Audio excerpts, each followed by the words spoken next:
Hello ladies and gentlemen, my fellow barbarians, welcome back to the show. Today we're taking a look at Swords and Chaos. This is a tabletop RPG that was kickstarted back in April of this year by Jeremy D. Farkas of Blackspire Fantasy and describes itself as an all-in-one guide and ruled system for sword and sorcery role-playing. Having now read the recently released digital edition, well, I have some thoughts on that statement. We'll get to that very quickly.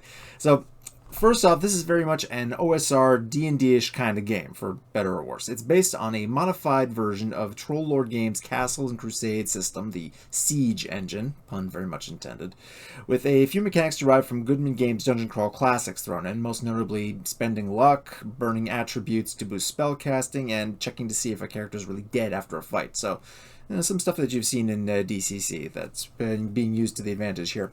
What changes have been made to the original system do make it mesh better with the sword and sorcery genre, such as removing clerics and demi-humans from the class roster, and especially changing how the sole remaining magic-wielding class, the sorcerers, cast spells. Specifically, changing the spell memorization concept to a truly Vancian approach, where any sorcerer can cast any spell they can find, provided they have enough brain power from their intelligence and their level to cram it into their skull, with more complex and powerful spells taking up more mental space. I mean, so you have that choice. Do you want to have a single powerful spell in your head, or a variety of weaker ones that can apply to different circumstances that may come around, you know? So there's that kind of like memorization encumbrance system, so to speak. And then instead of having like a specific set of levels that you have, you can memorize like 3 first level spells, 2 second level spells, etc., etc. Here it's very much based on how much space you got, how big of a spell you can inventory Tetris into your head. So that kind of thing, which it definitely has a different feel to it. The other is the corruption mechanic, which initially triggers by rolling a 1 on a casting check. You roll dice for casting spells in this version of the D&D-ish system, but gets more likely as corruption increases and will eventually drive you mad or horribly mutated if you left to grow unchecked. So something to keep in mind. But it also increases the power of your spells as it goes up, and makes you more intimidating too, which is, also useful. So there's always that temptation to just let it ride instead of getting it cleansed out of your system. And of course, some particularly nasty spells are automatically corrupting depending on the nature of the powers being invoked. So there's always that stuff to worry about as well. And outside of this, well, there's not that much I haven't seen before in other OSR games, I'm sad to say. That makes sense, of course, being that it's based on another system through the Open Games license, but it means that there wasn't much in the rules themselves that screamed sword and sorcery to me, except on a surface aesthetic level, if that makes any sense. I think this is most typified by the spells section, starting on page 65 around. There's lots of great evocative names for spells, like the hurtling beams of the unerring lance and stuff like that, but then you read what the spell does and you realize it's just magic missile again. Like you've seen dozens of D&D and D&D derived games before. The same thing goes for, virtually other ones. With very few exceptions, I was able to easily ID each spell as I came across it. It's like, oh yeah, I recognize this. I know how this works. Yeah, I know how this works. Okay, there's a little bit changed because of the corruption mechanic, but that's basically this spell, And the same goes for like the equipment list, hirelings available, that kind of stuff.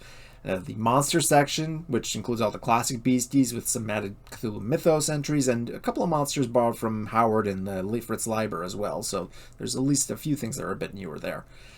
And setting-wise, there's the bare bones of a decent sword and sorcery world there. There's background info on its history, the various conflicts and cataclysms that have shaped it, its kingdoms, regions, their gods, notable characters, etc. Just the bare bones, however. In fact, the NPCs named aren't even given any stats, which I certainly think is a shame. I mean, I would like to be able to know a bit more about what the Ghoul King is actually able to do if ever I decide to send some players after the guy, you know what I mean? One thing I do like, though, is that the fact that the chapter on treasure and magic items, which is just nearby, that one, directly ties them into the setting. It makes each one more or less a unique artifact. In fact, it recommends treating magic objects as unique items, not just, having, ye olde magic shop providing them for everybody, which is very Sword and Sorcery in this regard. And it also provides, in the descriptions, links to the history of the world and to the characters, to the current owners, past owners, the reasons it might have been created, stuff like that. And it's very much that kind of evocative flavor that really helps sell this kind of stuff. I also recognize a couple of tributes. I think I recognize the Serpent Ring of Set in there, as well as Stormbringer, and I think Thor's Hammer and a couple other items. So there's also that element of recognizability, like, oh, hey, I know that, which it can take you out of it, but in this case it's not quite as bad, since mechanically there are a certain amount of variation there, and the items in questions are unique enough that it tends to, offset the OGL-ness, if that makes any sense.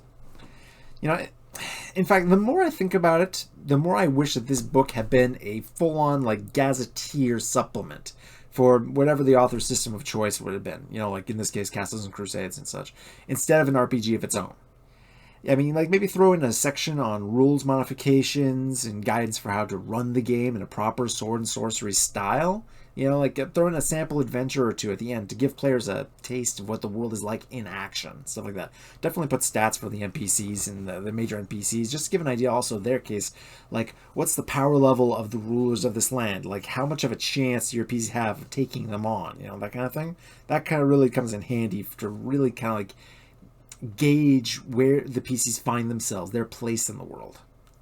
And, there's also some great stuff. There was definitely some great stuff here. Definitely keep the artwork, because there's some really, really good pictures here, especially the cover by Brian LeBlanc. That one's really great. It's one of the things that got my attention to this game in the first place. And also some great interior work by Corey Furman, and, in fact, one of my personal favorite heroic fantasy artists working today, Michael Sirigos. He does some great black and white illustration, full-page illustrations here. As it is, however, I don't think this book does enough to stand out amid the sea of OSR-derived RPGs that are already out there, and certainly not when compared to other games that also operate in the Sword and Sorcery genre. It's not badly written or badly designed by any stretch of the imagination, so don't think of this as a complete dismissal of the entire thing. But compared to, say, Barbarians of Lemuria, or the Northrend Games Hyperborea, the previously titled Astonishing Swordsmen and Sorcerers of Hyperborea, which is already a bit of a mouthful, so I know why they shortened that a bit. It just can't compete. I'm sorry, there's just not enough there really to get me particularly excited about it. There's enough there to get me to review it, obviously, but I wouldn't necessarily want to run it or play it. I won't tell you not to check it out for yourselves once it hits the shelves of your local game store or on a drive-thru RPG, but as far as my opinion goes, well, you can probably do better. And I'm, kind of sad to say that. I don't like poo-pooing over somebody's work, but so it is. It's not bad. It's not great. It's okay. And, well, I don't know if that's a particularly positive thing to say about it. In any case, you can find further reviews for all sorts of related stuff here on this channel. So like, share, subscribe, and all that stuff. I will see you next time.